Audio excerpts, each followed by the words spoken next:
Hi, Mark Cunaberti. Welcome to the Coronavirus and Market Commentary Update.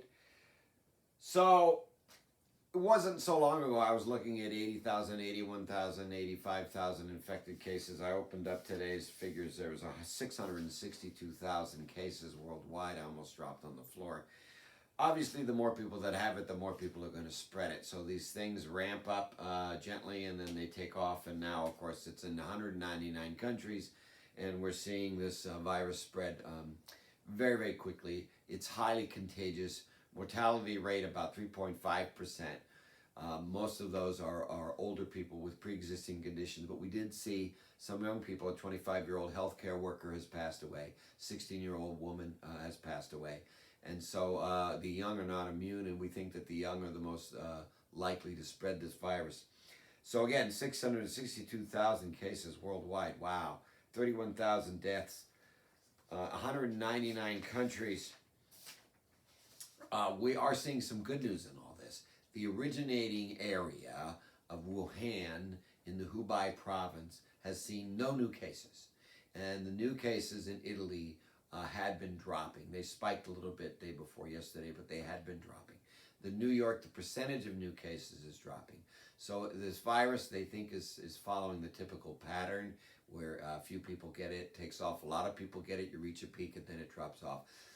The United States is early in the phase, so we think that we're going to see a lot more cases here. The United States is running in the area of, I believe, over 100,000 cases, growing rather fast. There's 8 cases in my county, Nevada County, by Sacramento, California.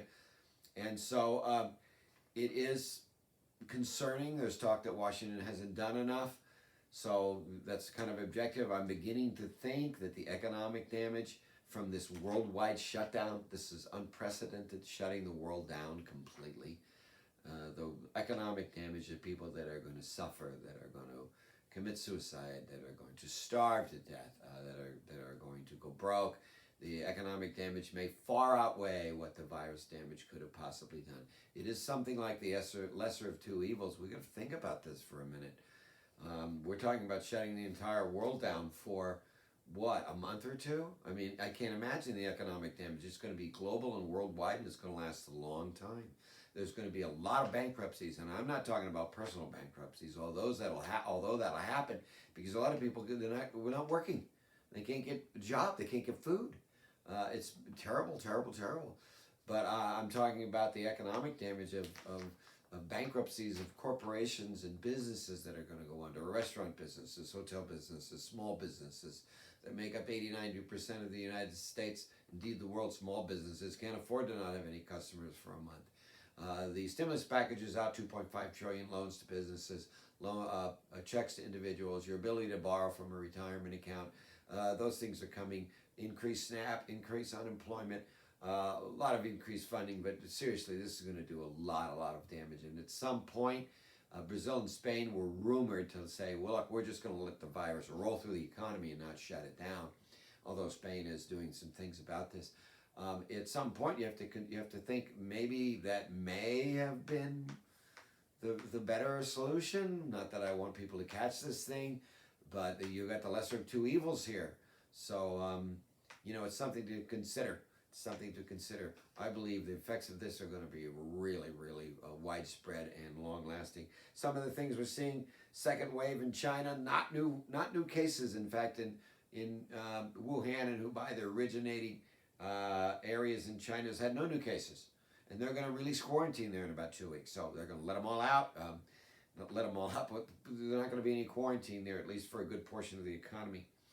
But we are seeing businesses there are now seeing orders on hold, canceling order, and delaying of payments. They opened up some casinos in China, which made the casino stocks over there start to rocket. But then they figured, and then they took a look at who was going, and nobody was going, so they're right back in the hole there. We have large business loans and small business loans from the stimulus package.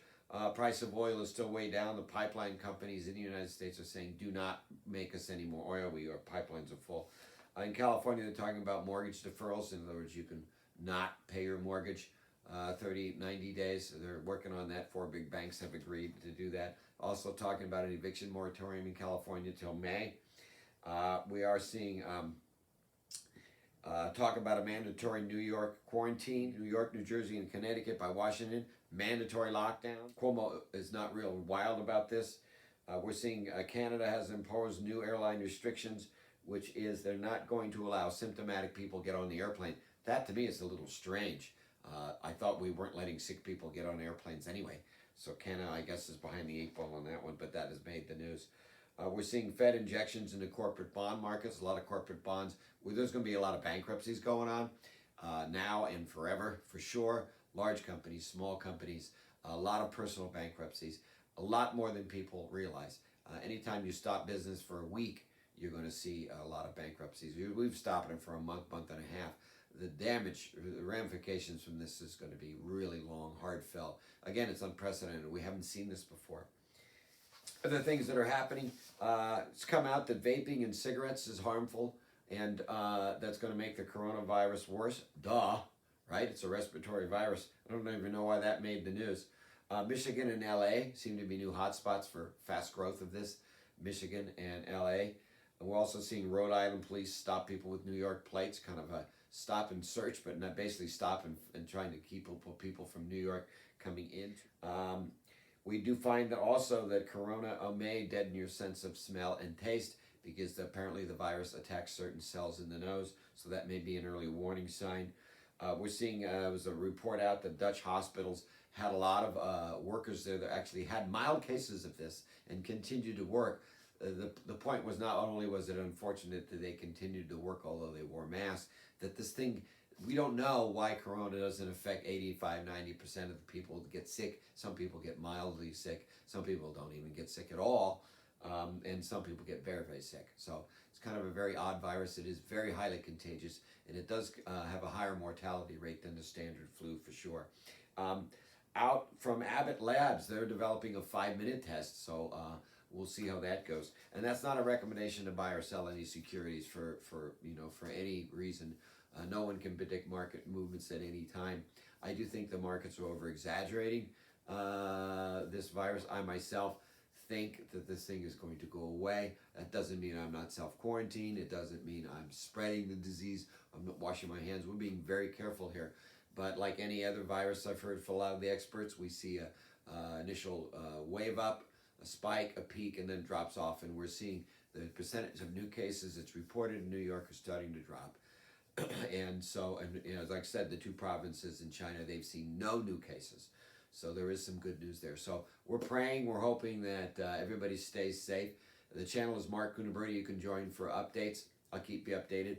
Again, 662,000 cases in the world. When I first started looking at this, I was looking at 35, and then 38, and 39, 80, 85, and now today it's like 662,000. That is amazing. Website is moneymanagementradio.com. Everything is free. This is Mark Cunaberti, hoping you be safe, and we'll be back with another update.